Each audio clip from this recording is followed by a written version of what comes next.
All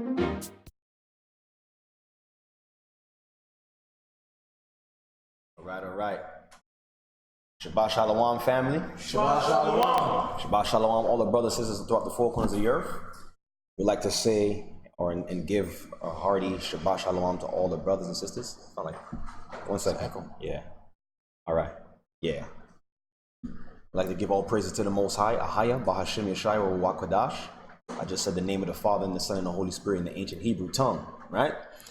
All praises is due to the Most High. We're going to go into a lesson tonight. How's everybody feeling tonight? Everybody online, I pray everybody had a great week thus far as we go into the Sabbath. But we're going to go into tonight's lesson, which is called re-education, right? Continuing as men and women of the Most High, right? I would say about like 2 years back, we did a lesson like that, being men and women of the Most High. I felt like tonight we could speak about it more and continue the re-education on this, continually, keeping our garments white, so, as we prepare to, receive our Savior, so that way when he comes back, he'll see our garments spotless. Because why? We're continuing the walk. We're continuing to, better ourselves as men and women, of the Most High, right? We living in the last days. We all know that, right? And being in the truth for a while and following the Most High and, going through scriptures and keeping the laws, sometimes it could get stressful. Sometimes we could slip up. Sometimes, we just get caught up with, the cares of the world at times. And at times we start to see that old man trying to come up from out that water after baptism. So we got to continue, like I said, to refresh ourselves and renew ourselves so we can continue to focus on, the plan at hand, the agenda, what we're called to do as, Christ followers and kingdom rulers to come, right? The first scripture I want to start off with, 2 Timothy, right? 2 Timothy 3. I want to read this just to kick off the lesson, so we can get some understanding. 2 Timothy 3:1. 2 Timothy chapter 3 verse 1. Yeah. This know also, that in the last days perilous times shall come. So it says, this know also, that in the last days perilous times will come. Right? Go ahead. Verse 2. For men shall be lovers of their own selves. So it says that in these perilous times, men shall be lovers of themselves. Right? Go ahead. Covetous. They'll be covetous. Boasters. Proud. Blasphemers. Disobedient to parents. Unthankful and unholy. So basically that's showing that in the last days, there's going to be a higher level of these actions, of these attributes in people. That means it will be easier for it to happen now more than ever before on this earth. Right? Go ahead. Without natural affection. Truce breakers. False accusers. Incontinent. Fierce.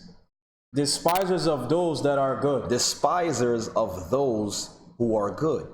So basically, everybody would be evil, and if you're trying to live good, they will they will get at you for being good or trying to follow that righteous path. So this is the reason why we got to continue to re-educate ourselves and to continue to remind ourselves why we're living the way we're living. You understand? Go ahead. Verse 4. Traitors. Heady. High-minded. Lovers of pleasures more than lovers of the Most High. You see, it says that they'll be lovers of pleasures more than lovers of the Most High. Meaning they will come first before anything else. Not regarding what the Most High is doing on the earth. And not regarding his his will and his plan. Matter of fact, turn it off. Yeah, can you turn that off? Thank you. Yeah. Verse 5. Having a form of godliness. But denying the power thereof. See, but denying the power thereof. Go ahead. From such, turn away. You see that? So we have to continue to turn away from some of these people. as we continue in this walk. So the closer we get, to Christ's coming, the harder it's going to be. The more perilous the times are going to become. So this is the reason why we need to go into the scriptures to continue to affirm what it is that we're doing as men and women. The Most High is looking for his remnant. The Most High is sending Christ to receive, his bride, which is the children of Israel and all those who believe. So we got to continue and make sure that we hold fast to this truth. We don't let these perilous times affect the way we feel emotionally, right? Now we got to go into where do we find these actions? How are these actions able to overtake some of our people, even us in the truth at times? Like I said, sometimes it gets frustrating. It gets, we get caught up with the cares of the world. We may run into people, who's some of these people who's operating according to the flesh. How do we operate amongst them? Right? We got to understand this, especially when it comes to when you're dealing with people that you deal with on a regular basis. Right? Because you're going to come to find out your enemy could be the person that you closest with. Right?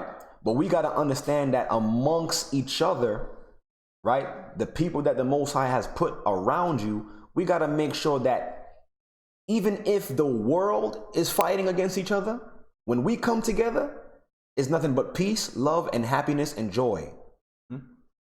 Anything else outside of that, that's demonic. That's Satan working. Right? So we got to keep that in mind, because if the world is already against us, how can we that is not in this world be against each other? This is why I'm saying we got to continue to be men and women of the Most High, remembering what is at hand, remembering what Christ done for each and every one of us that you're sitting next to, or that you commune with on a weekly basis. Remembering that same blood that was shed for you was also shed for that brother or sister that you may be at odds with, right?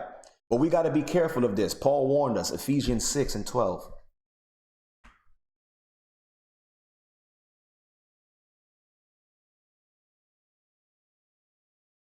Ephesians chapter 6, verse 12. Go ahead. For we wrestle not against flesh and blood. So the scripture says that we wrestle not against flesh and blood. So the battle that you're going to encounter with people that you come across, it's really not the person you're battling against. Something that you have to be aware of. So when somebody is speaking out against you, or is trying to give you a bad name, or just everybody just arguing, just know that there's something else at work.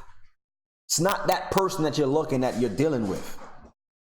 And and you can only understand this if you understand the scriptures. Read that again. Ephesians 6:12. For we wrestle not against flesh and blood. We wrestle not against flesh and blood. Go ahead. But against principalities. Against powers. Against the rulers of the darkness of this world. You see that? So we understand that there's principalities and high powers and rulers of this world. Go ahead. Against spiritual wickedness. In high places. So we understand that there's a spiritual phenomenon happening where these dark forces are influencing mankind. So now when you see, like I always say this, when you see people fighting and arguing and cursing each other out, that's demonic influences. Because if you examine what those people are doing and you compare them, you understand, to the fruit of the Spirit, there's no way that could come from the Most High. Arguing and cursing and fighting, stabbing each other, killing. Like I said, if the world is doing that, we got to make sure this is not amongst us. And if we do spot that amongst us, know that there is spiritual wickedness in high places operating amongst you. So we got to be aware of that and be able to, operate around that. Go ahead. What verse you at? 13. Yeah.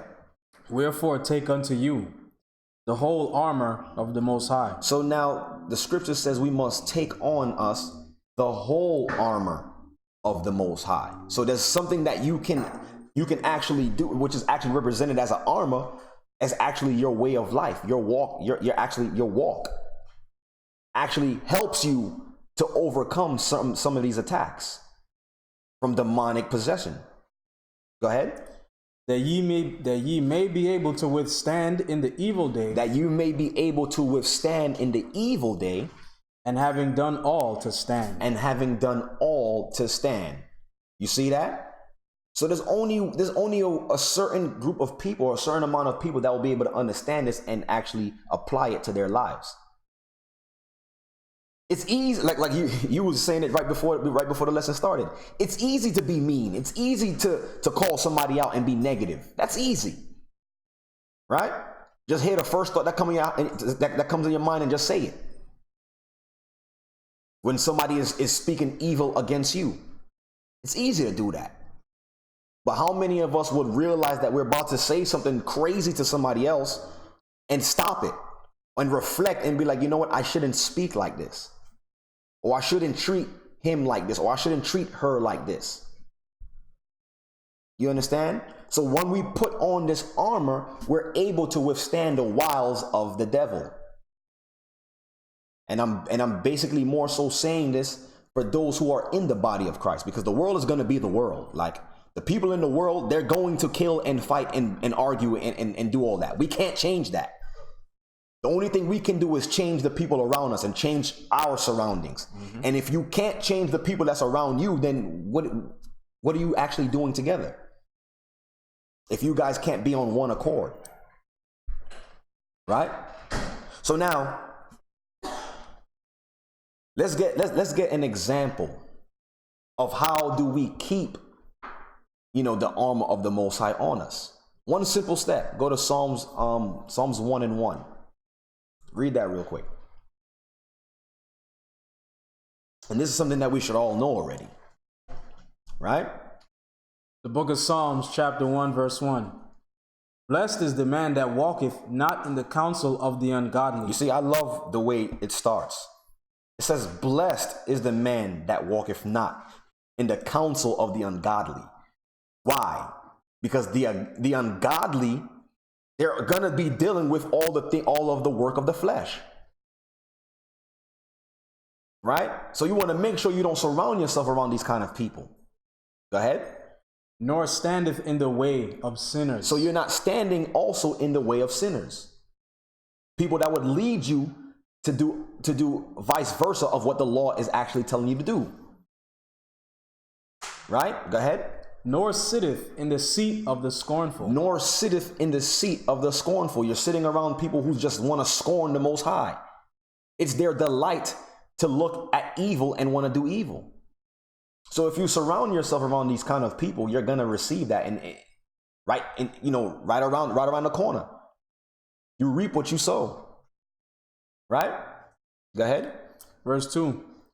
But his delight is in the law of the Most High. But his delight is in the law of the Most High. So that means you delight to keep the laws of God to keep you what? On track. So if you're following the laws of the Most High, you'll understand how to operate amongst other brothers and sisters.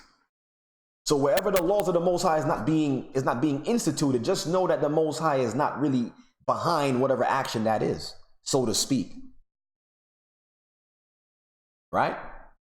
Go ahead. And his law doeth he meditate day and night. So you see that? That's part of that armor. In his law does he meditate day and night.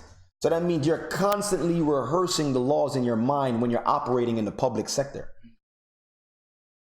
When you're outside operating amongst people, you're always operating in that spirit. And it should be even heightened when you're around other brothers and sisters who you fellowship with. You see? Go ahead. Verse 3. And he shall be like a tree planted by the rivers of water. See? And because you're following the laws of the Most High and you're meditating on the laws of the Most High day and night, you will be like a tree that is planted by the rivers of water. You will lack nothing. Go ahead. Planted by the rivers of water that bringeth forth his fruit in his season. Who bringeth forth his fruit in his season. Go ahead. His leaf also shall not wither. And whatsoever he doeth shall prosper. And whatever else he does shall prosper. So this is what we need to be striving for as we continue to stay on the path as men and women of the Most High. Because like I said, it's easy to get caught up in the world. The world is doomed already. Everybody's doing the same thing. Everybody's walking the same way, talking the same way, dressing the same way. How hard is it to do that? What's actually the challenge is actually following the Most High. They would want you to think that you're living, contrary to how the world is living, but they're doomed to go to hell. We are the example of what the world should be. We got to keep that in mind, especially when we operate amongst each other. Right? Get James 1:22 for me, please.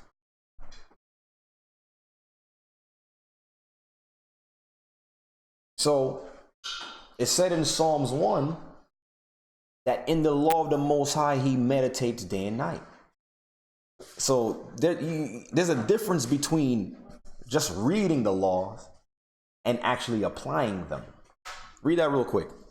James 1:22. Yeah. But be ye doers of the word. Be ye what? Be ye doers of the word. You see that? And that's the hard part. You can have brothers and sisters prophesying and reading out the scriptures and reading the law and showing you the law and showing you what Christ said, but are they doing it? Can you actually follow what you've been hearing this whole time? Is it possible to actually follow it? It is possible, but you have to be willing. It's all up here. It's mental. Christ said that I have made you free. Right? When Christ made us free, he freed something from us, that spirit of sin and death, giving us the willpower to want to make decisions to do right. Writing the laws in our inward parts so we can want to follow the Most High after learning all things over. Read that again. James 1:22. Yeah. But be ye doers of the word. Be ye doers of the word. And not hearers only. And not hearers only. It's easy to just listen to somebody speak. It's easy for you guys to just listen to what I'm saying right now. It's easy. But how many people is going to apply what I'm saying after this is done? When the Sabbath is over and you go back into your life and you got to go to work or you got to go to school and you're operating amongst other people, can you apply what you're hearing right now in your daily life? Go ahead. Deceiving your own self. Deceiving your own selves. What verse you at? 23 now. Yeah, go ahead. For if any be a hearer of the word and not a doer, he is like unto a man beholding his natural face in a glass. Go ahead. For he beholdeth himself, and goeth his way, and straightway forgetteth what manner of man he was. So it's like if you just hear the word, it's like you're just looking at yourself in the mirror and forgot that you used to be a sinner as well too. Looking at yourself like, oh yeah, I'm good. I heard I'm hearing the word. Like I know I shouldn't be doing this, but that was the old me. Can we look at ourselves and be like, you know what? That was me, but I can continue to walk in the spirit. I can continue to do and follow what the Most High want me to do. It's not just the hearers, it's the doers of the law. Right? I'm saying that to say this, that the Most High is looking for his remnant, like I said earlier. So this is the reason why I'm speaking about men and women, how we operate under the Most High. Starting with the men, right? Or before we start with the men, matter of fact, let's get the order of things. Because this world got everything in reverse now. If you're a man, you could be a woman. If you're a woman, you could be a man. If you was born a man, you could be genderless. Disrespecting the order that the Most High actually created. And the Most High created this order for a reason. Because he follows an order as well too. 1 Corinthians 11:1.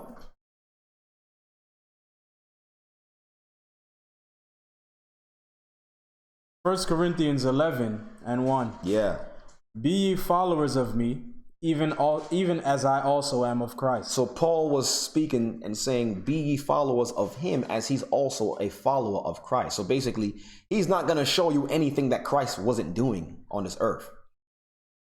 That's why it kills me when you bring up a scripture, showing what Christ said. Christians like to bring up Paul as if Paul died for your sins and not really understanding what Paul was talking about. Paul was following Christ. Right, but continue. Verse 2. Now I praise you, brethren, that ye remember me in all things. That ye remember me in all things. And keep the ordinances as I deliver them to you. Mm-hmm. But I will have you know that the head of every man is Christ. That the what? That the head of every man is Christ. So now Paul is showing the order, the way the Most High designed things to be on this earth. Anything outside of this order is chaos and demonic and is not of the Most High. This system teaches you you can do what you want to do. You can be what you want to be, how you want to be it, when you want to be it. But the Most High is a God of order. So he said that the head of every man is Christ. So we know that as men, Christ is our head. We look to Christ and we follow what he say do. Despite what you feel, despite what I feel, despite what anybody in this room says, we follow Christ first. So the way Christ did it, that's the way we need to be striving to do it as how Christ did it. Go ahead. And the head of the woman is the man. And the head of the woman is what? Is the man. And the head of the woman is the man. Anything outside of that is not of the Most High. Right? Go ahead. And the head of Christ is the Most High. And the head of Christ is the Most High. So the order is what? The Most High, Christ, man, woman, then ultimately children. You see that? So we got to understand the order amongst us.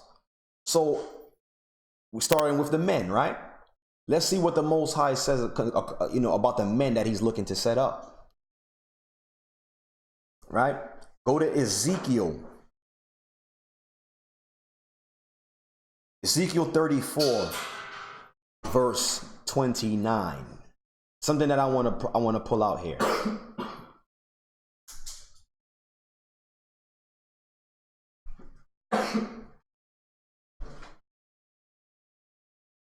Okay, so we just read the order of how the Most High said, things, how he want things to be, right?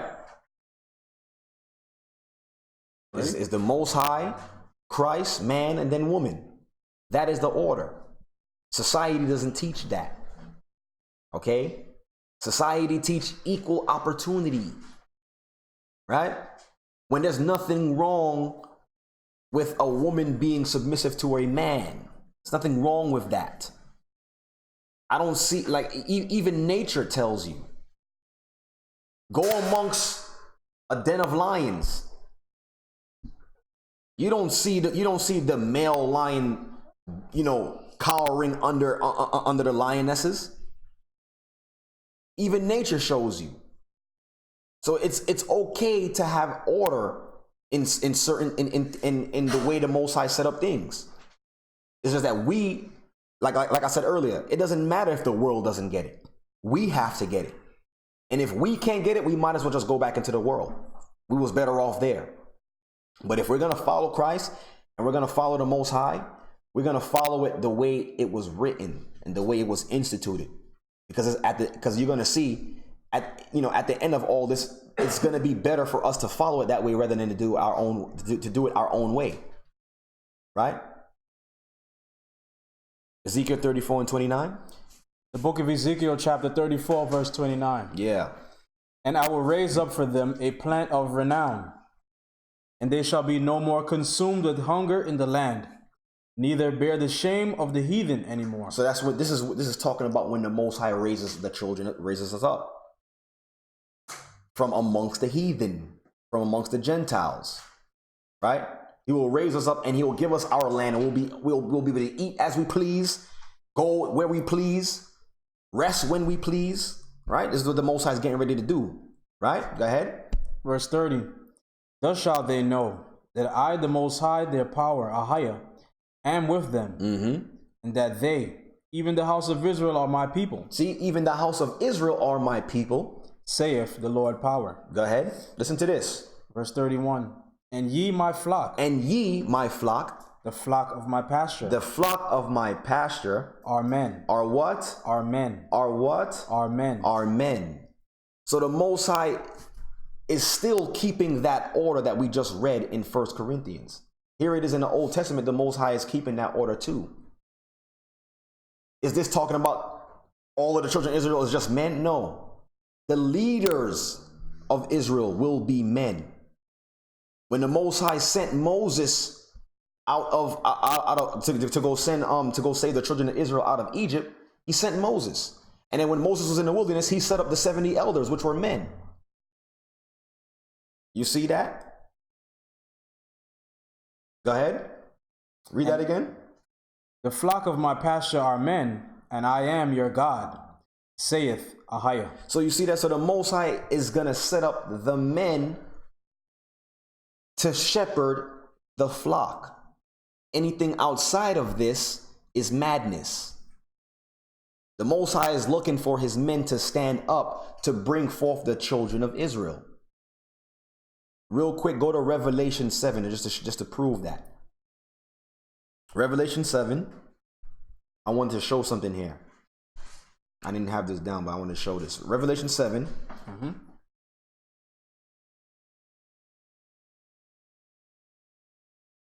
Revelation 7 and 3. Listen to this. The book of Revelation, chapter 7, verse 3. Yeah. Saying, hurt not the earth, neither the sea nor the trees, till we have sealed the servants of our power in their foreheads. So the angel cried aloud and said, we must seal the servants of our God in their foreheads. Now let's see who the servants of the Most High are. Go ahead. Verse 4. And I heard the number of them which were sealed. And I heard the number of them which were sealed. And there were sealed 144,000. There were sealed 144,000 of all the tribes of the children of Israel. Of all the tribes of the children of Israel. Go ahead. Verse 5. Of the tribe of Judah were sealed 12,000. Of the tribe of Reuben were sealed 12,000. Of the tribe of Gad were sealed 12,000. Verse 6. Of the tribe of Asher were sealed 12,000. Of the tribe of Naphtali 12,000. Of the tribe of Manasseh were sealed 12,000. Of the tribe of Simeon was sealed 12,000. Of Levi sealed 12,000.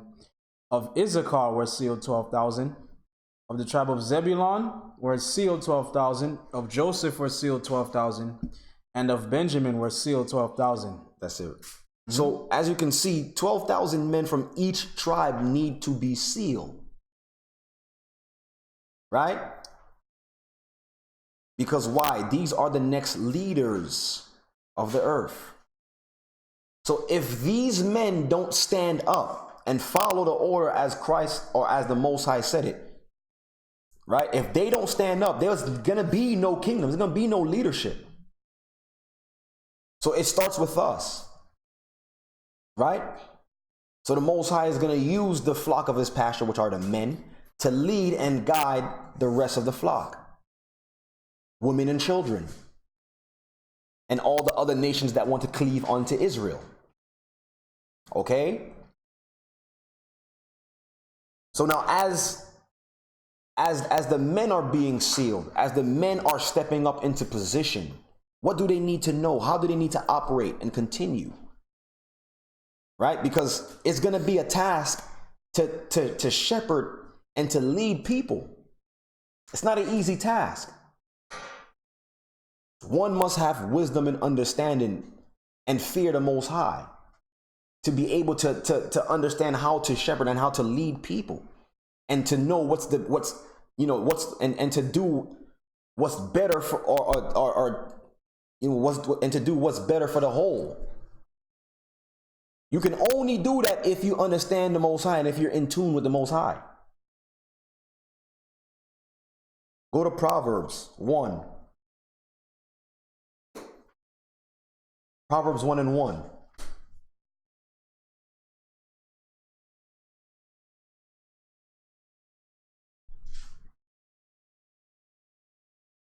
Go ahead. The book of Proverbs, chapter 1, verse 1. Yeah.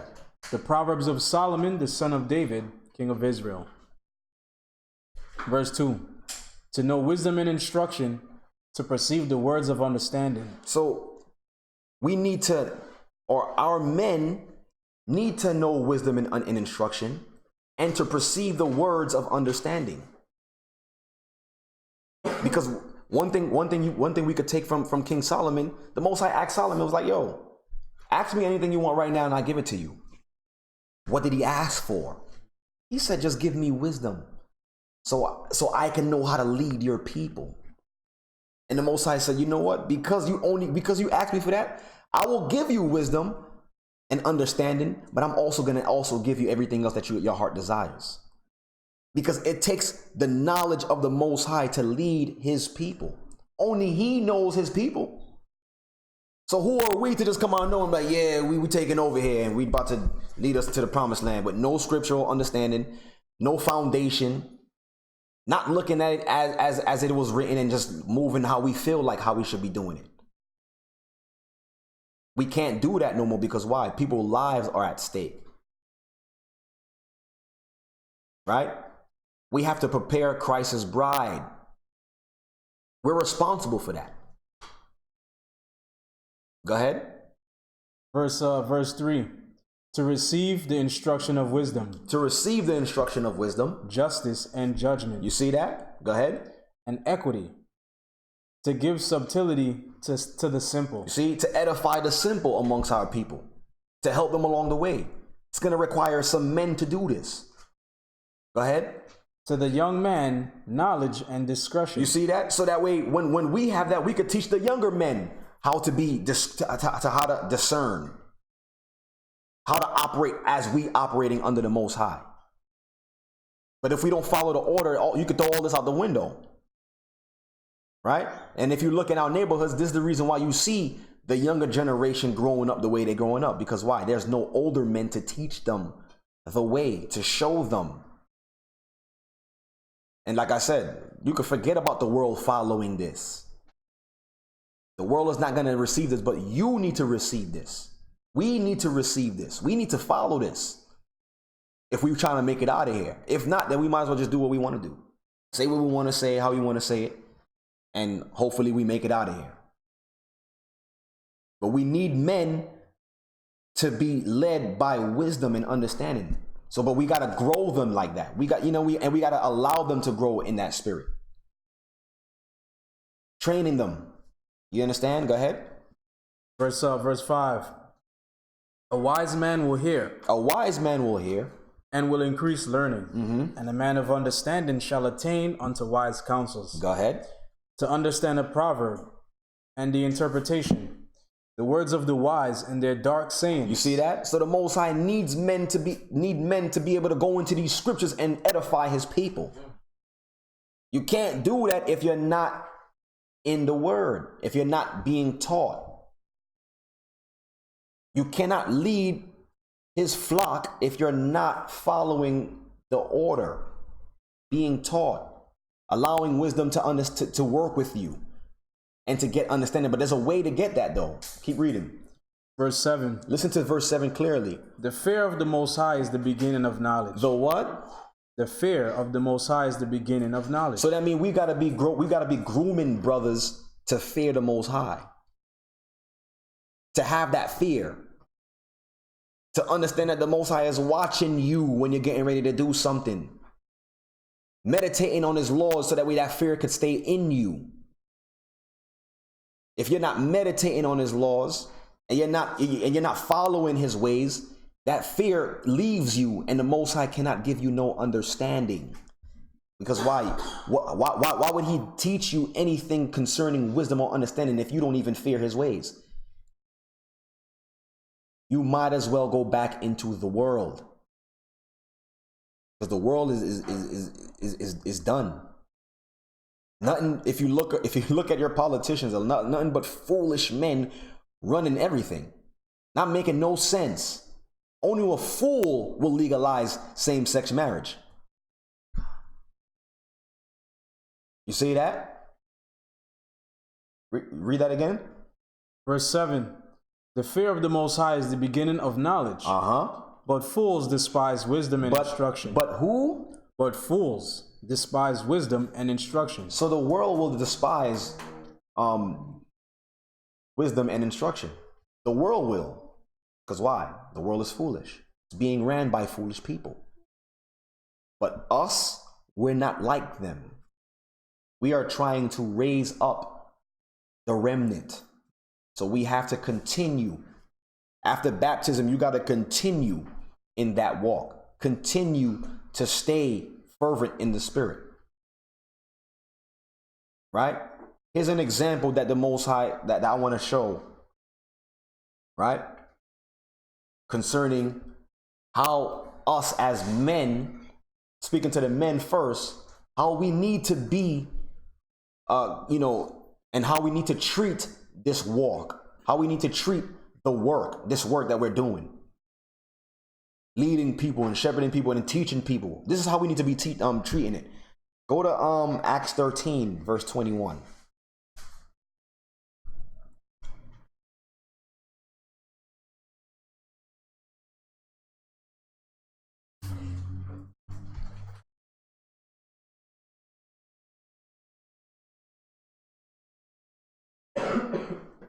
The Acts chapter 13 verse 21. Go ahead.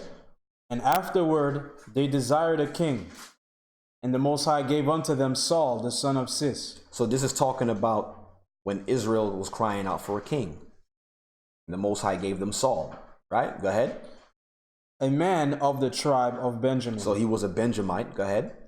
By the space of 40 years. So he ruled over Israel for 40 years. Go ahead. 22. And when he had removed him, he raised up unto them David to be their king. So he removed Saul and put David in his stead. Go ahead. To whom also he gave testimony, and said, I have found David the son of Jesse. And you got to understand, for some of you guys who may not know the history behind that, he removed Saul because Saul was disobedient. Saul lacked wisdom and understanding. He didn't have the fear of the Most High. The Most High commanded him to utterly destroy, the Amalekites or King Amalek. And he didn't. Because why? He lacked the fear. So to have wisdom and understanding, the fear of the Most High is the beginning of that understanding. So if he had the fear of the Most High, he would have understood, if I don't do this, something is going to happen to me, or the Most High is going to remove me from my place. It only takes wisdom and understanding to have that. But read, go ahead. I have found David the son of Jesse. So the Most High said he had found David the son of Jesse. A man after mine own heart. A man after my own heart. Go ahead. Which shall fulfill all my will. Which shall what? Which shall fulfill all my will. So now that's the question. How many brothers in here is a man after the Most High's heart? Any Davids in the room right now? Any of us want to forget our own feelings and follow the Most High and do His will first? Then you come second? That's what made David such a great king, because he never operated outside of anything the Most High commanded. Anything the Most High commanded to do, he did it. That was a man after the Most High's heart. So we got to be men like King David, after the Most High's heart. You see that?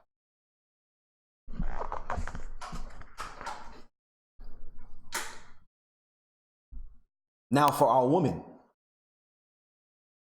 right? Because we're following the order. It's Christ, was the Most High, Christ. We just spoke about men. Now we're going to speak about women. How do we need our women to be in this walk, in this truth, in this work? Because like I said, you could just walk outside and be just like how the world wants you to be. It's easy. See somebody you don't like, just go curse them out, stab somebody, go fight, go rob a bank. It's easy. You do that. But we need our women to be like this. Proverbs 31:10. I just want to read that scripture first. Continuing to operate as men and women of the Most High. Go ahead. The book of Proverbs, chapter 31, verse 10. Yeah.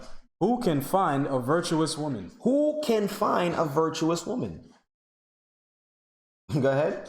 For her price is far above rubies. For what? For her price is far above rubies. For her price is far above rubies. Meaning you cannot buy her. You can't buy a virtuous woman. She's already built like that. But it has something to do with her education. Can somebody turn from being wicked to being virtuous? Yes. The scriptures tells us what? For the law of the law is perfect, converting the soul. So if our women are following the law, what would happen? They will be converted into that virtuous woman. Because that's the question. Who can find a virtuous woman? Right? So now what is a virtuous woman? What is it to be virtuous? I'm going to go to the Apocrypha. Right? Because if you could continue reading down, but when you read down on verse 31, it just shows you all the attributes of a virtuous woman. The qualifications of a virtuous woman.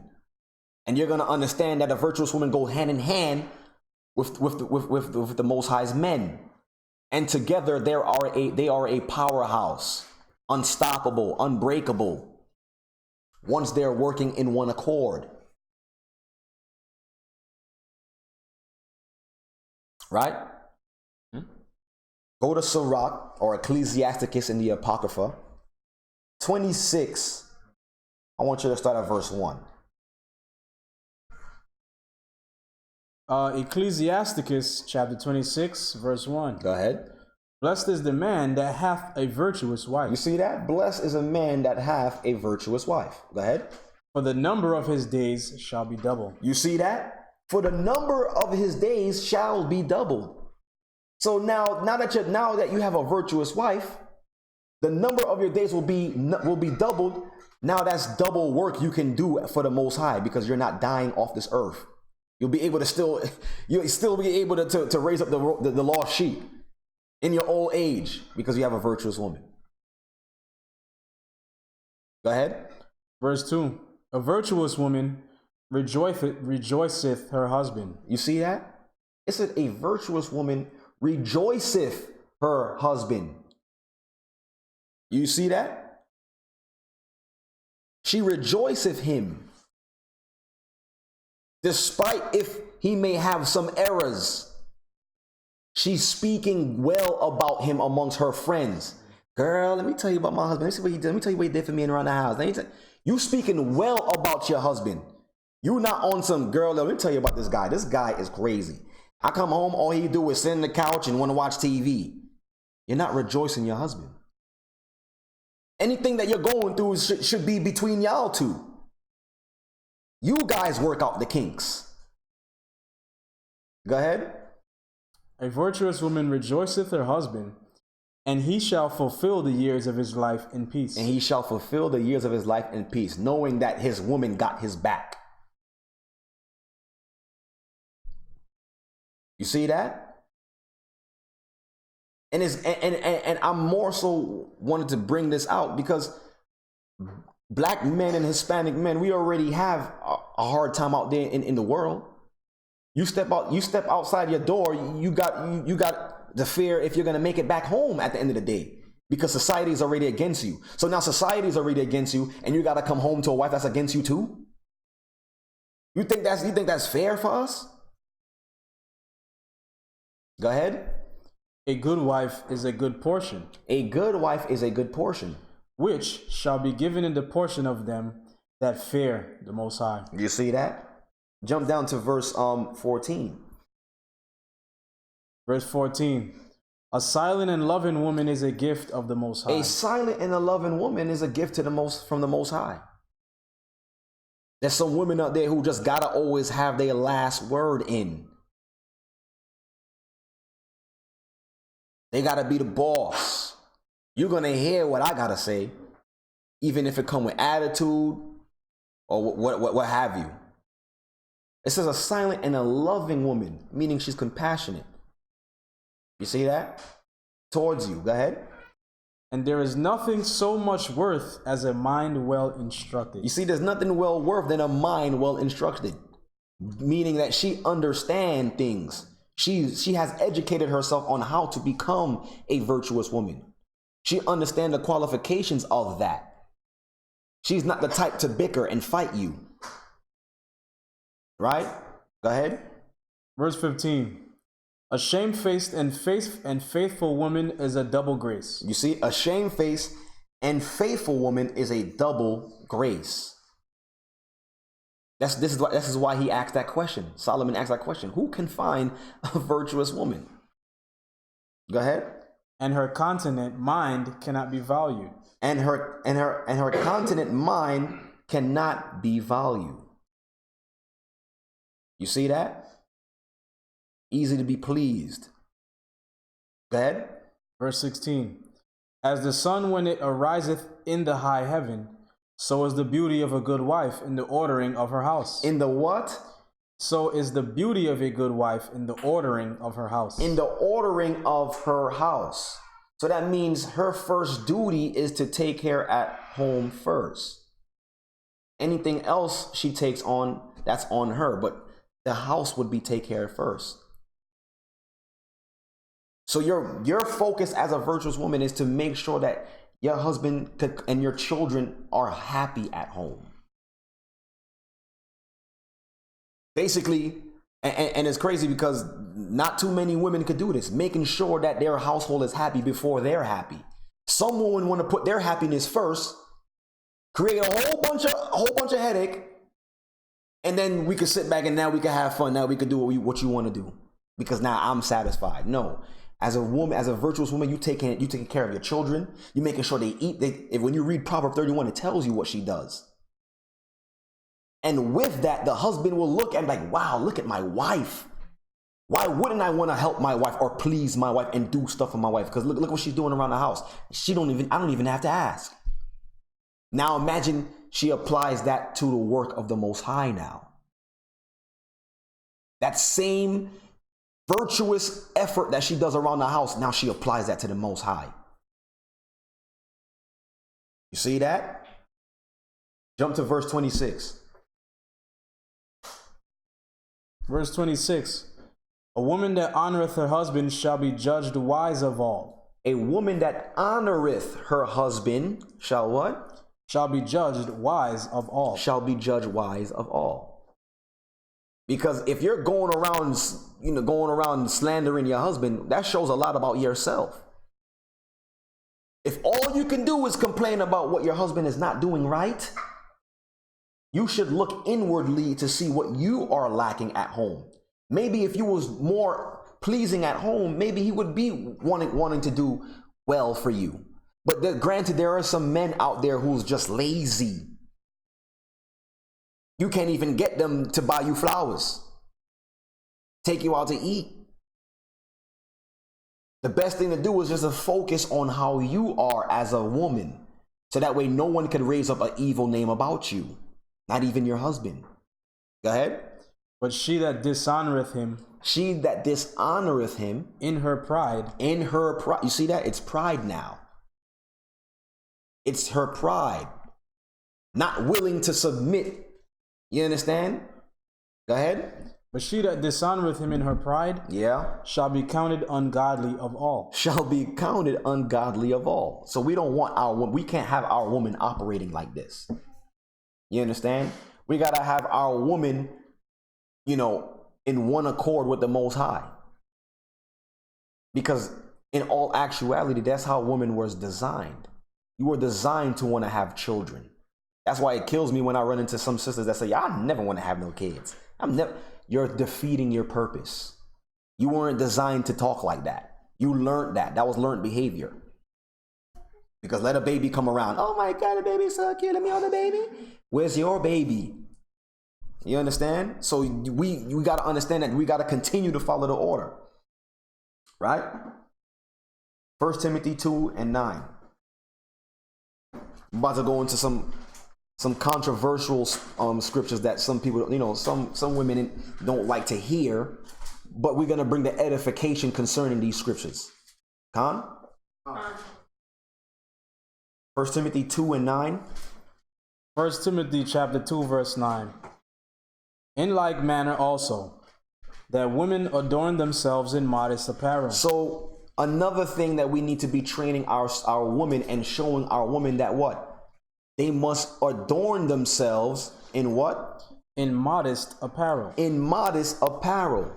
Because I keep saying it throughout this whole lesson, it's easy to do what the world is doing.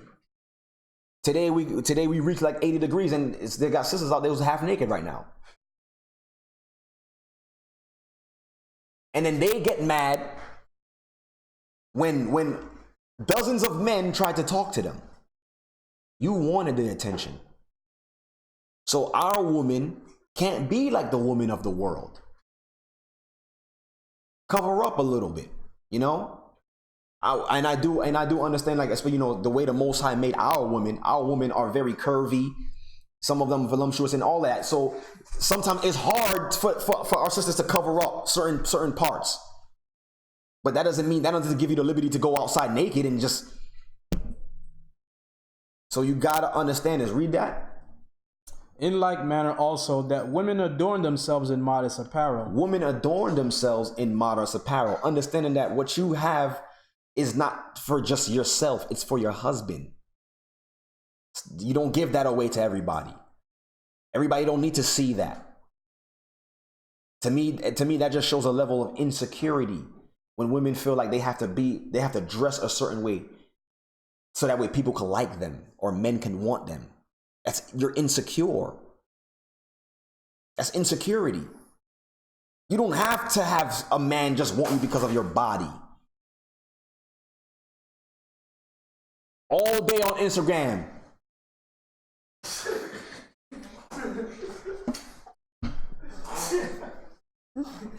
And on that one picture alone is like 1,000 likes. But you put a scripture you reading like this, you got 1 like. So is it really worth it? You're selling yourself short. And some women go on their whole life like this and wonder why they can't get married. Because you done gave it away to everybody else. Nobody wants it anymore. Where you at? The middle of verse 9. With shamefacedness and sobriety. With shamefacedness and sobriety. Not with broided hair. Not with broided hair. Or gold or pearls or costly array. So basically that shouldn't, those type of adornments for women shouldn't be what you think should be first. Like, you can't go outside unless you put makeup on. Or if I don't have earrings or have my chain on, I can't walk outside in the street. I don't look good. My hair not done. Comb your hair, but sometimes that shouldn't be, what you strive for when you walk out the street. There's other things that you can do, you understand, to look nice. Go ahead. Verse 10. But which becometh women professing godliness with good works. With good works. So it's your works that's going to be counted, not your looks, what you can do. Because all of the sisters that's in the scriptures, there's some sisters in the scriptures where they talk about their beauty, but they more so magnify their works, what they've done. Okay? So that's what we need to be striving for. That's what our women of the Most High need to be striving for. Their works more than their beauty. Right? Now we're going to go into a controversial verse. Verse 11. Verse 11. Let the woman learn in silence. Let the what? Let the woman learn in silence. Let the woman learn in silence. With all subjection. With all subjection. Okay? Is this talking about we have our sisters duct taped in the congregation and they can't say a word while the scriptures is being edified? No. This is talking about let them learn in silence with all subjection, meaning not interrupting and saying, but what about this? Or I feel like we should be doing it like this. Paul is going to give an understanding of why he's saying that. He's not saying that the woman cannot speak and ask for more spiritual edification. But go ahead. Verse 12. But I suffer not a woman to teach. But I what? But I suffer not a woman to teach. But I suffer not a woman to teach. Go ahead. Nor to usurp authority. So nor to usurp authority over the man. Over who? Over the man. So this is what it's talking about. Not to overdo yourself when it comes to when you're speaking amongst men. Trying to be the authority and saying we doing it like this. That's what he's talking. This is what Paul is talking about, because why? There's a haughty spirit that's being taught to our sisters. That's saying you got a voice. I'm not saying the sisters don't have a voice. You have a voice, but there's a certain way to do it and certain ways not to do it. Because why? The Most High didn't create women before man. And if you're not in the scriptures, it's going to be hard for you to understand that. Having women pastors and all of that. We're not saying that, and we're going to show you scriptures that there were women doing great things in the churches, but they were not in authority over men. They were keeping the order, working in harmony together. Go ahead. But to be in silence. But to be in silence. Go ahead. 13. For Adam was first formed. You see, Adam, the first man, was first formed. Go ahead. Then Eve. Then Eve. Go ahead. And Adam was not deceived. Adam was what? And Adam was not deceived. Adam was not deceived, but what? But the woman being deceived was in the transgression. You see, the woman being deceived was in the transgression. You see that? Go ahead. That was it on that? Yeah. 15. Yeah. You see that? So this is the reason why, see, Paul understood that, and Paul was teaching that to the churches to show that the Most High has a way of working. And if you step outside of that doing, you are in error of following the Most High. Are we saying that women cannot teach? Women are the best teachers. Why? Because they teach our children. Before anybody was my teacher, it was a woman. The woman, we have some great women in the scriptures. But when you examine these women in the scriptures, they never operated outside of a man. They didn't say, you know what, forget King David. We're going to start up our own coalition. We're going to have women's rights and we're going to have our own army. They didn't do nothing like that. When you examine Esther, she made sure she operated under her king, her husband. And every time she spoke to her husband, which was the king, she entreated him for the children of Israel. And through her kindness, it saved the children of Israel.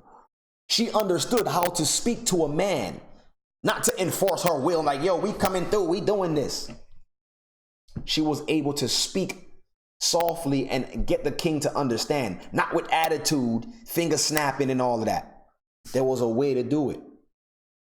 Okay? When you look at Ruth, okay, all of these sisters, they operated, the Most High was able to use them because why? They operated in the spirit of how the women were supposed to be, was created to do, as a helpmeet. That's what women were created for, to help, to supplement the man, to come back to that, to the man and to be one with them. This society is teaching you don't need that union. We need that.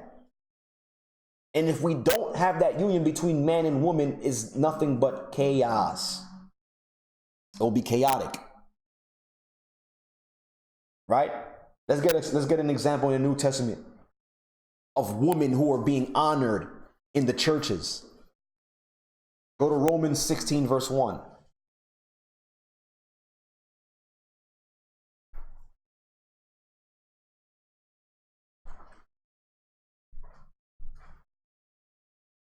Romans 16:1, go ahead. The book of Romans, chapter 16, verse 1. I commend unto you Phoebe, our sister, which is a servant of the church, which is in Centria. So you see, Paul was given praise and honor to this sister named Phoebe, who was a what? Which is a servant of the church. Which is a servant of the church. Which is at Centria. Which was at this location, Centria.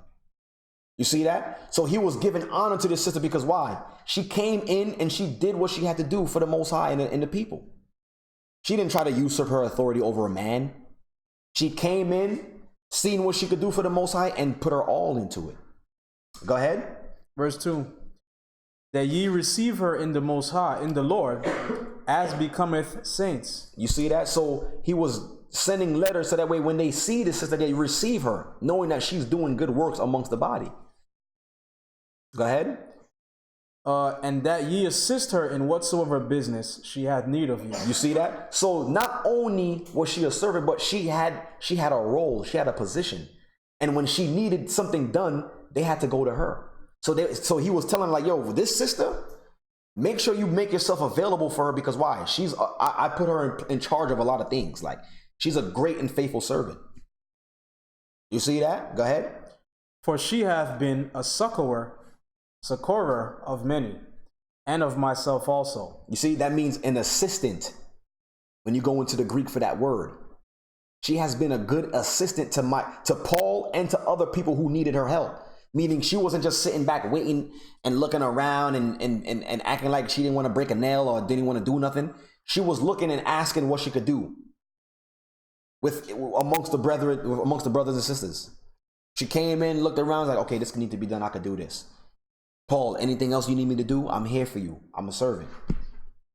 Operating just like as the brothers was operating. But that did not put her in a position over a man. She just was still operating and doing the works. Go ahead. Verse 3. Greet Priscilla and Aquila, my helpers in Christ. You see that? There was other sisters as well. Priscilla and Aquila, who are the helpers, who were also his helpers as well too. This is what we need around us. This is how we continue to be men and women of the Most High, when we operate together like that. Right?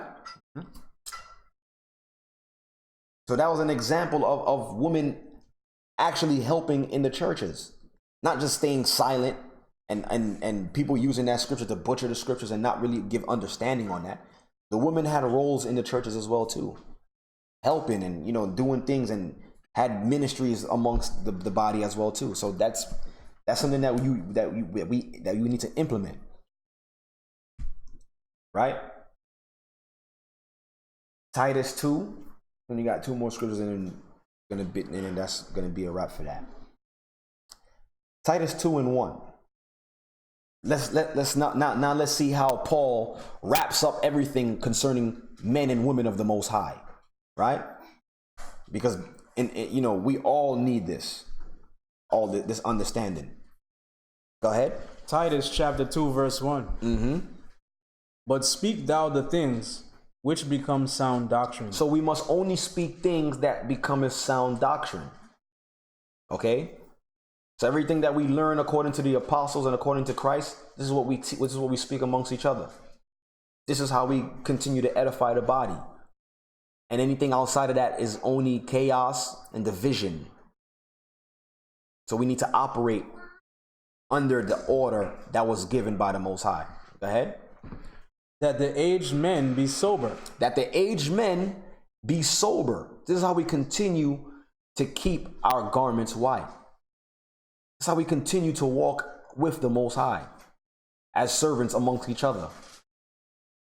The aged men be sober. Go ahead. And grave. And grave. Go ahead. Temperate. Temperate, meaning you're even tempered.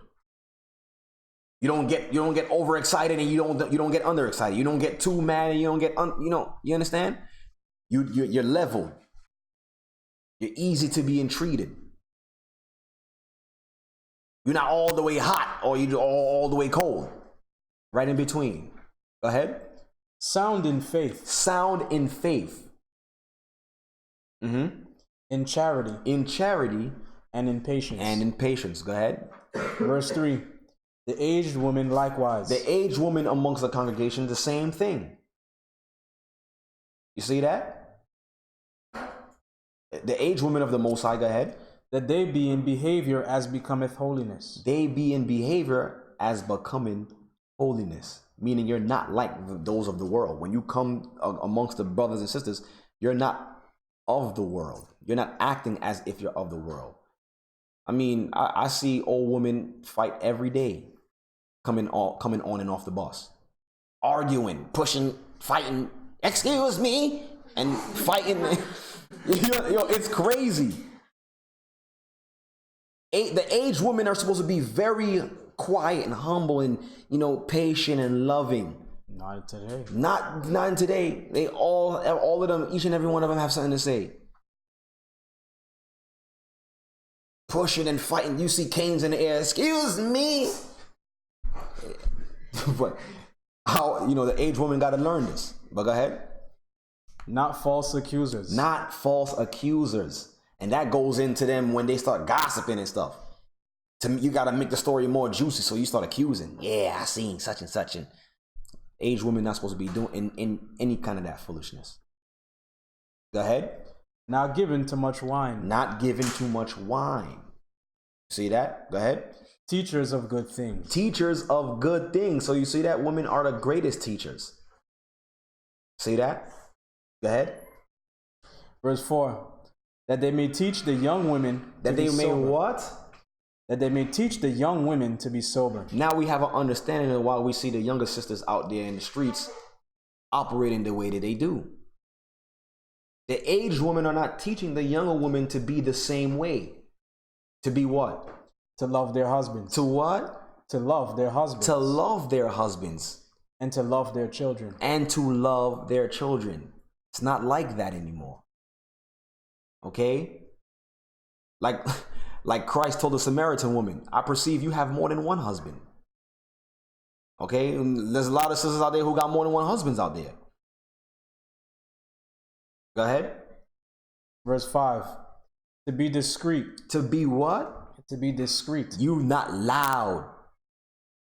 You're not in the streets trying to be seen. When you outside, everybody know you coming. Oh, here comes Sheila. Yeah, girl, what's going on? I mean, it's crazy, but a lot of people don't understand this. Go ahead. Chaste, meaning you're not everywhere with everybody. You're not trying to be with every guy. You keeping yourself because it's for your husband.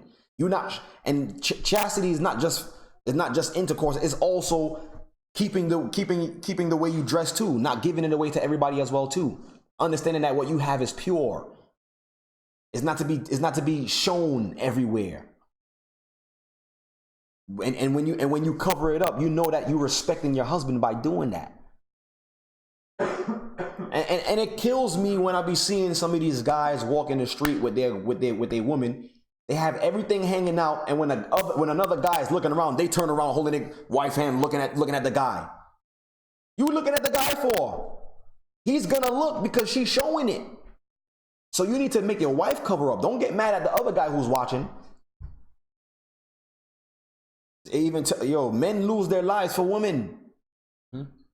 Make movies for women. Yeah, and if you had your wife adorn herself properly, you probably would have still been on this earth. You understand? Or not in jail. Yeah, what you in for? Yeah, some guy was looking at my wife's feet. I didn't like the way he was doing that. So I killed him. Something crazy like that. You understand? People, it's crazy, but if we keep this amongst ourselves, we're not gonna have that problem when we walk in the streets, because our women is gonna be well covered. And if they look, they're gonna look because the beauty in their face, but that's all they can see. It's all good. But back in the days, our sister used to have the veil because we didn't even want to let you see anything. That's mine. I still see the The Indian women do it too. Oh, you mean the Arab women? The Punjabi? Oh, with them. Yeah, they still do it. But they got that custom from the daughters of Zion. Yeah. The children of Israel. The daughters of Zion were so pretty they had to cover their face when they walk into the market. Only could see my eyes. It's serious. If you really wanted to be, in all subjection under your husband. I'm not trying to tell anybody to go ahead and do that now. I'm saying it's 90 degrees outside and you got your face covered and you sweating crazy. But you got to understand that what you have is for your husband. It's not for no one else. You got to respect that. Where you at? Verse 5, in the middle. Yeah. Keepers at home. See that? Keepers at home.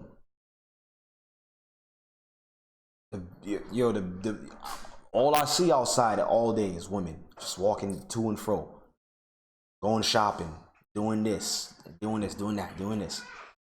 Keepers at home.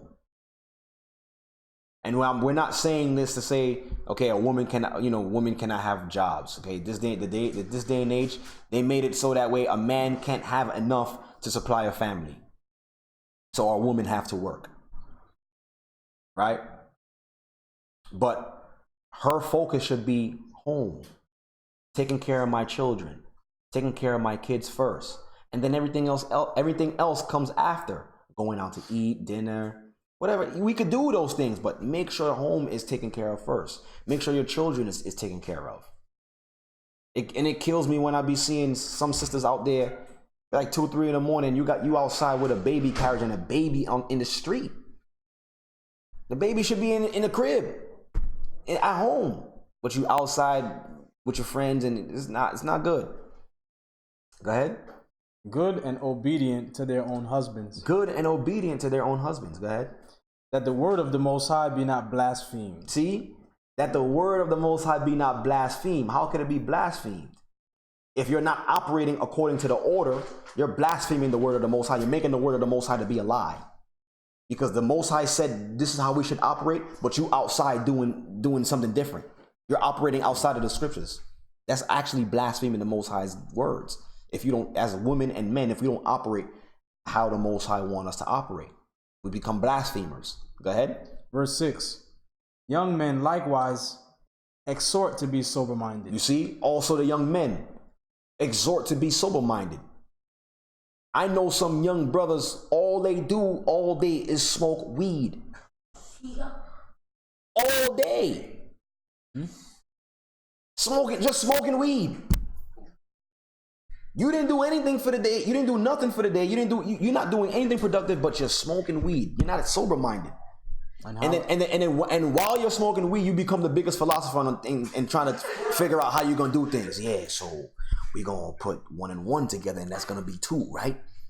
And how's our women gonna trust those young men? Exactly. To lead them. Where are the young men gonna be coming from if you're not sober for our women?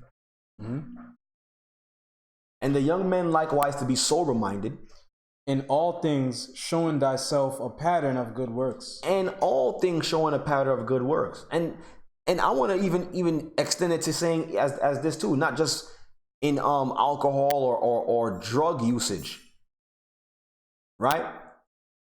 You can be addicted to other things, and that can become a drug to you. Okay? If you find yourself entertaining something more than the Most High, then that's become a drug to you. If you're always playing video games, that's becoming a drug to you. Okay? If sports you could become a sport addict. You think that's the reason why they call it sports addict? It's like a drug. So you got to be sober-minded and understand your limits. Understand, okay, I can only play this game for about 30 minutes. Or I can only watch this for only an hour. Because you sit down and watch a game, next thing you know, the whole day is done. And all the things that you had planned to do around the house, you can't even do it now because you've been watching the game all day and now you're tired. You probably had a beer and now you feel sleepy. Right? Go ahead. So we got to train our young men to be sober-minded and do work around the house. Right? take care of the home, making sure that's taken care of, then your pleasures could come last. Go ahead. Verse 7. In all things showing thyself a pattern of good works, in doctrine showing uncorruptness, gravity. You see, they holding sincerity. fast. Holding fast to the doctrine. You see that? Go ahead. Verse 8. Sound speech that cannot be condemned. You see that? So our young men gotta be raised with sound speech that cannot be condemned. Meaning they're always speaking what the Most High is saying. And if you're trying to condemn what I'm saying, then that means you're going against the Most High's word. If we're speaking according to the oracles of the Most High, there should be no friction between us. So our men and our women have to understand that. If scriptures is being brought forth and you still have your own say about it, that's totally on you. But the scriptures came out. You can't condemn my speech because I'm basically being led by wisdom and understanding because I fear the Most High. Go ahead. Sound speech that cannot be condemned, that he that is of the contrary part may be ashamed, having no evil thing to say of you. Go ahead. Verse 9. Exhort servants to be obedient unto their own masters. Exhort servants to be obedient unto their own masters. You see that? Go ahead. And to please them well in all things. And to please them well in all things. Go ahead. Not answering again, not purloining, but showing all good fidelity, that they may adorn the doctrine of the Most High, our Savior, in all things. You see, it says not answering again. Understanding when the order has been said, okay, this is how we're moving now. Not saying, but what about this? Or how come we not doing this like this way? We gotta be obedient to each other. If the Most High said that He's setting up men, let the men operate. Let the men work so that way, because at the end of the day, it's gonna be for your benefit. It's for your benefit as well too. It's gonna help the whole family. Only if we're operating in the order. Right? Go ahead. Verse 10 at the end. That they may adorn the doctrine of our power, our Lord, our Savior, in all things. You see that? So they can adorn the doctrine, meaning that they're living the doctrine. It's on them all the time. So that means they understand how to operate at all times. There's no question about it, what we're doing here. Go ahead. Verse 11. For the grace of the Most High, that bringeth salvation, hath appeared to all men, teaching us that, denying ungodliness and worldly lust, we should live soberly, righteously, and godly in this present world. You see, we're gonna be we need to be teaching each other, right? That denying ungodly and worldly lust is what we need to be striving for. To just deny those things, because it's easy to follow the world. The world is easy. But how can we strive to continue to be men and women of the Most High? Without fighting each other, without tearing each other's heads off. Is it possible? Yes, it is. Because if it wasn't possible, it wouldn't have been written. It's up to you to follow it or not. It's your decision. The Most High commanded us to love one another. Matter of fact, let's end it with there. Let's go to John 13. And 34. So that's how we're going to end it. Because love is a command. Okay? A lot of people misunderstand what love is. Some people just say the word love just to say, oh, I love you. But if I don't make you feel the way you want to feel, that love is no longer there. That means your love was conditional. Meaning I love you only if you make me feel good. But if you don't make me feel good, I don't love you anymore. That's not love. Love is an action. We are commanded to love one another. Read that real quick. St. John 34. St. John 13 and 34. Yeah. A new commandment I give unto you. So Christ said, this is a new commandment that I give unto you. That ye love one another. That you what? That ye love one another. So you see that? So that's what's telling me that love is a choice. It's not it doesn't just, you don't just Love, like people don't just love. You have to be told to love, or you have to make a conscious decision to love. Meaning, I will love you whether you make me feel happy or not, because I know I'm in this for the long haul. I'm not gonna say I love you one day and say, you know what, I take it back. No, I love you through the thick and through the thin, because I'm making that choice to love you. I choose to do that. So since I choose to love you, meaning I will make sure that I will always operate with you because I love you. So if I didn't love you, I wouldn't care about you. I wouldn't make sure you're good. I wouldn't make sure that you have a place to stay or a place, things to eat. We choose to love. In this world, it teaches you can choose to love whoever you want, how you want, when you want. Because you could just get a divorce when things not going when things not going right. Just divorce them. That's good. Then you go into the next relationship and you feel like you love this person, then you choose not to love them again, and you get a divorce again. When is it going to end? When are you going to make the choice to fully love? Read that again. A new commandment I give unto you, that ye love one another. That ye love one another. Christ is watching the way we love each other. Because he commanded us to love each other. There's a reason why, though. Go ahead. As I have loved you. As I have loved you. You guys ain't do nothing for me, but I love you. You guys ain't give me nothing, but I'm going to die for you. That was a choice. He made a conscious choice to love us, whether we loved him back or not. You see, you get it now? So it's a choice. You choose to love. If your love for somebody is conditional or is based on how that person make you feel, you don't love that person. Because how are you going to tell me you love me and then the minute I make you mad, I hate you? What? Go ahead. That ye also love one another. That ye also love one another. Why? Go ahead.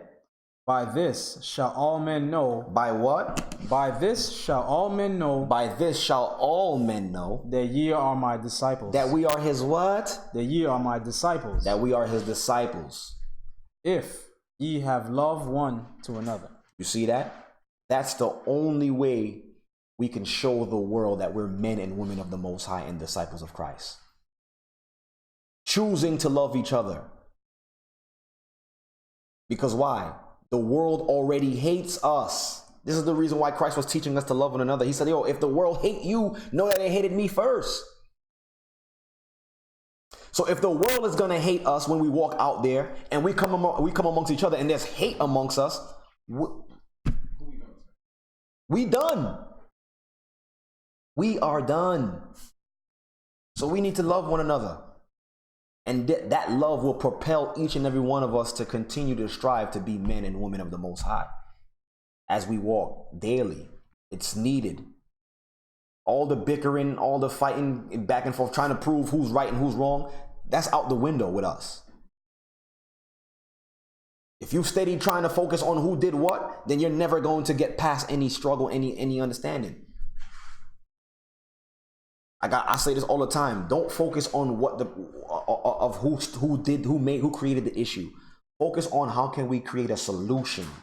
What's the solution to why you're so angry with me right now? What can we do to resolve this? Because remember, we wrestle not against flesh and blood. It's these spirits that want to keep us fighting, want to keep us arguing, want to keep us, with our hands at each other's necks. It's demons. They're crazy.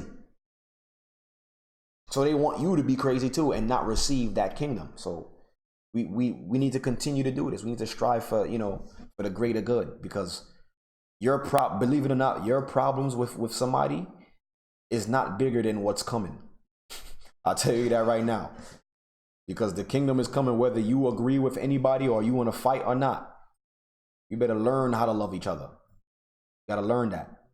With that, that's the lesson in a nutshell. All right.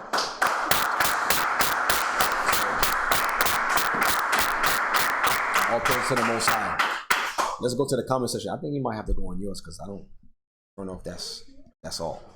I think it is. Yeah. All praises to the Most High. So we're gonna go into the comment section real quick. Any comments or questions in the chat? Feel free to start.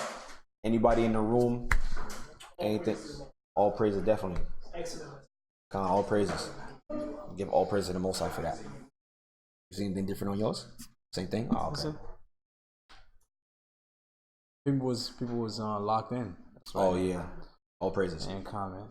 I wanted to say great lesson. Like this is probably one of my.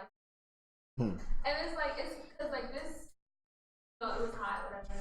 And I wore skirt, and it's like, I wanted to be honest. I'm like, people out here walking half naked, and I'm doing the most. So like, Yeah, cause they want you to be just like them. They crazy. They filthy. So why wouldn't they not want you to look just like them? And the thing is, it grieves them that you look like that because it's making their conscience feel like, yo, why she doing that? She better than me? That's really what it is. They're not trying to get you to do what they want, what they're doing. They want to understand why you're doing what you're doing. And the only way they can do that is by saying like, yo, you need to start dressing like us because you making me feel bad. You making me feel like I'm nasty or something. Yeah, you are. You should feel like that. You are the light of the world. Yeah, so that's great. All praises.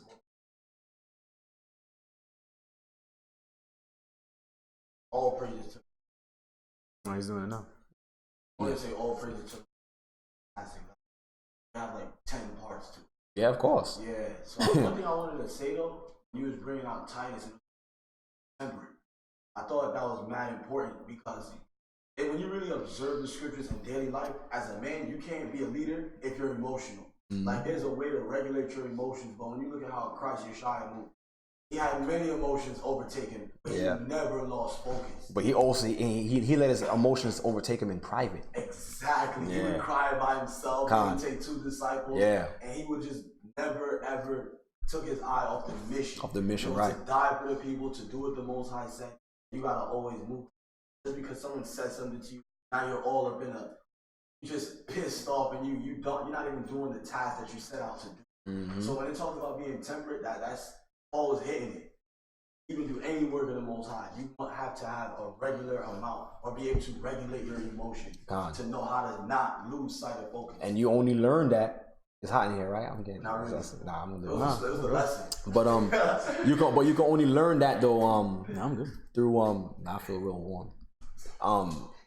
You can only do that just by having that fear of the Most High, right? A lot of brothers got to learn how to have the fear of the Most High, how to really operate and put the Most High work first. Like the Most High only require us to follow Him one day out of the week, just one day. And if we can't do that with our all, then what are we doing? If we can't understand that, all right, it's the Sabbath, we need to be 100% on this. What are we doing? So it's more so we gotta have that fear and understand that this is bigger than us. God. Yeah, he's putting it now. Oh, okay. I was gonna say it's a phenomenal lesson as well. All praise to the Most High, definitely. And the lesson also made me think about like a family unit in the truth versus in the world, and like how even if like the parents are not totally walling, just not being in the truth, it's completely everything. If one person is unhappy in marriage, then they're just like, nah, I don't want to be.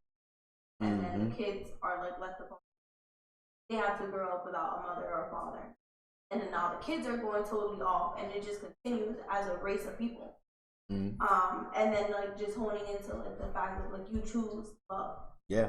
And like how our declaration of love to the Most High is us keeping the commitments, and especially that commitment to Him, where it's not like I'm following the Most High right like 3 days out of the week. It's every single every day. Yeah, it's a walk. Exactly. Versus like in the world, you could love someone hypothetically, but then if it's like your emotions, whatever, and you're just what's the commitment? Like exactly. You're just going by your own self. And the world definition of love is lust, like love at first sight. That does not exist.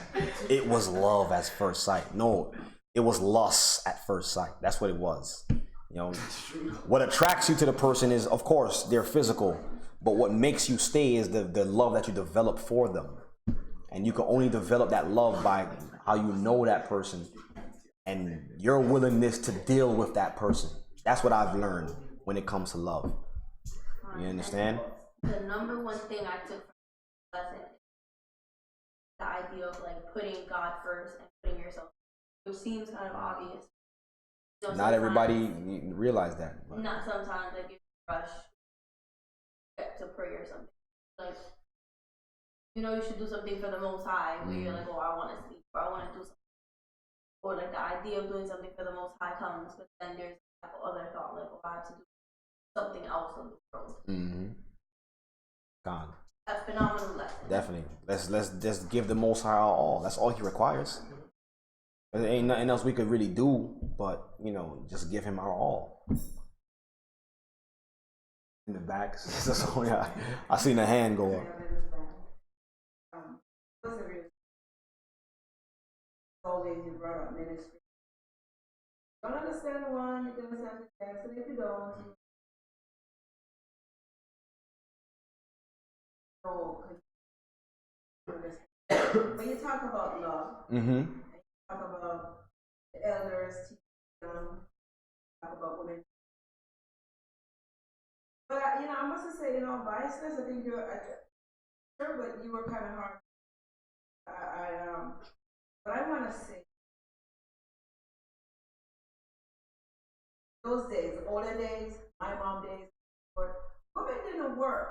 Women had to be children. So therefore, that kind of a setting. In modern society, women have to work. Who brought out that some of these men are lazy. So some of these men are hard. Need them. Because, that is true. right? However, we tend to think world also in talk about love, that love has to be learned.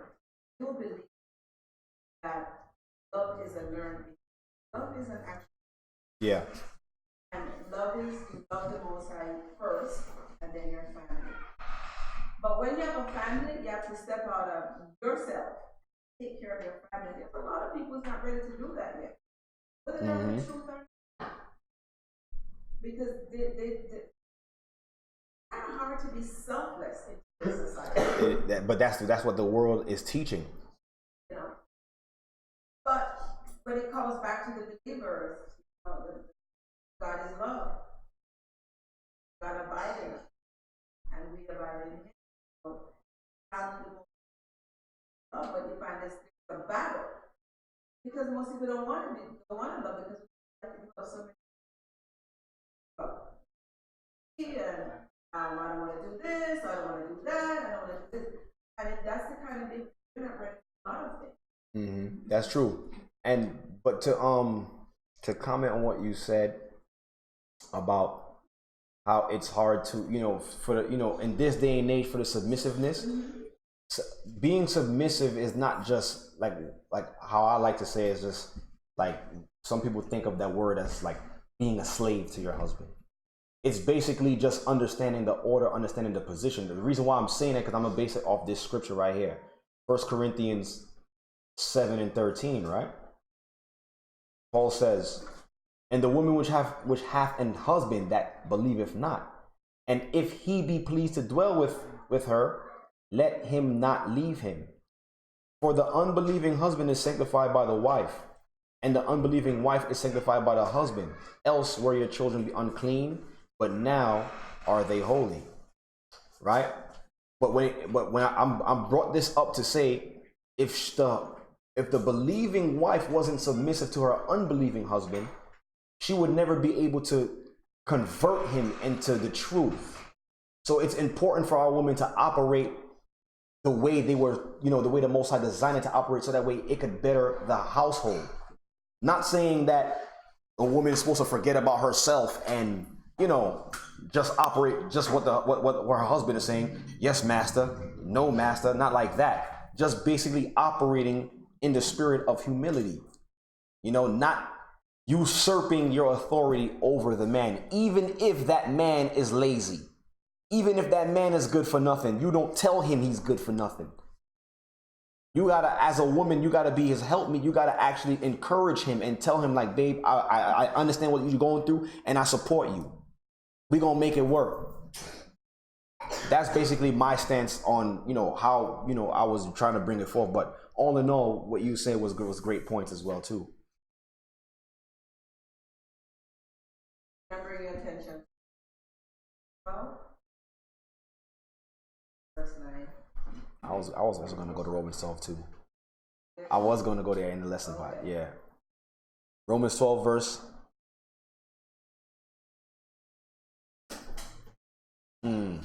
I really was gonna go there. Romans 12 and 9. Let love be without dissimulation. Abhor that which is evil. Cleave to that which is good. Be kind, verse 10, be kindly affectioned one to another and with brotherly love and honor, preferring one another. But if you hold on to this, and you're in that household where you are like minds, equally yoked, well, you shouldn't have a problem. Of course. That's true. And I think that's where I am going. Okay. That's where I am going. Because there's always, the world is doing their own thing, like you said. You know, but I do firmly believe whether, and I've heard a lot of unbelievers, but into one of the lessons was how do I function around unbelievers. And there are times, and I know you might disagree, times unbeliever is more carnal than the believer. That is and true. it really shocks you. It really shocks you. But I truly believe that when you operate love about yourself, because you're considering somebody else other than yourself, right?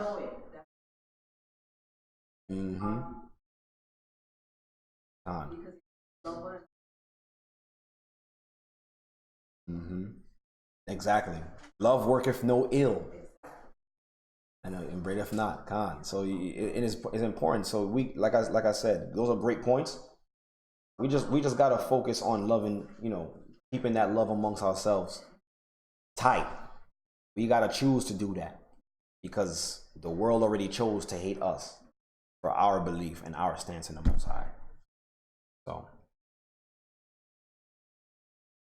we got Israel J says, awesome lesson about the order of the Most High. The world is made to reset the order of the Most High. High's nation will restore it, but the Most High's nation will restore it. Kwame Yasharala, Kwame Yasharala. Definitely. Any announcements real quick? I know we have, what we have coming up? No, we and changing the season September, June 9th? No, you said June 9th? Yes. Wow, June 9th. So we have the change of the season. And that's from what, spring to summer? Spring to summer, June 9th. We also have a baptism that day too. How ironic that is. Yeah. You know, we have a baptism. We have a couple of brothers and sisters getting baptized June 9th. So that June 9th. Remember, June 9th is the changing of seasons. For us, we have a baptism coming up. A couple of people getting baptized. All praise to the Most High for that. What else? We want to thank everybody, all the brothers and sisters online who stream, who watch faithfully, who come in, who support. You know, with everything that you guys do. Thank you for that. All the brothers and sisters in the room, we thank you guys for coming out. You know, you guys could have been doing anything, but you guys are here. So give all praise to the Most High for that. Anything else? I know we have some charity coming up. I think we have to talk about. We'll talk about it after. All right. So, and anybody who would like to help us with the charity and would like to donate to our cause, you know, we got the GoFundMe page that's in the description box below. What else? All the social media handles is down in the link at the bottom. And we thank everybody for your future donations and current donations. If you're gonna do it as, you guys know what I'm talking about. Think the heat is catching on? No, my eyes are on fire. All right. Allergies is whatever these people that rule the world is doing to the sky, boy. Chemtrails. Boy, every night at like 9 o'clock, my eyes are just inflamed. Like, I feel like I be texting Satan, like my eyes are just burning. Like, and then in the daytime, it's fine. But as soon as like 9 o'clock hit, Satan send me a text and my eyes will just start burning. It's just crazy. That's why I'm on the camera. I keep going like this. My eyes are just on fire. Yeah, we gotta pray for the children of Israel and all the world, man. They're really destroying us, man. Fixing us. We gotta pray for everybody, man. Everybody's getting destroyed, man. Vaccines, chemtrails, straight out shooting and killing us. We gotta keep Israel in our prayers. Once again, pray for all Israel. Pray for all nations, those who follow the Most High. Keep the homeless in your prayers, the sick in your prayers. If you guys do have any prayer requests, you could send it to us. We'll send up prayers for you guys on the Sabbath. Anything else real quick? I think that's about it. Shabbat shalom to all the brothers and sisters who's out there, and those of you guys who's not in the room. Pray that everything's all is well with you guys. And that's about it. Yeah, so that's the Sabbath. We want to thank you, brothers and sisters, again for coming in on the Sabbath. We want to bid you a hearty Shabbat Shalom. Enjoy the rest of your Sabbath, right? Try to, be holy. Try to do things for the Most High on this day. And until next week, until we meet again, right? With that being said, we want to say Kwam Yasharala and Shabbat Shalom.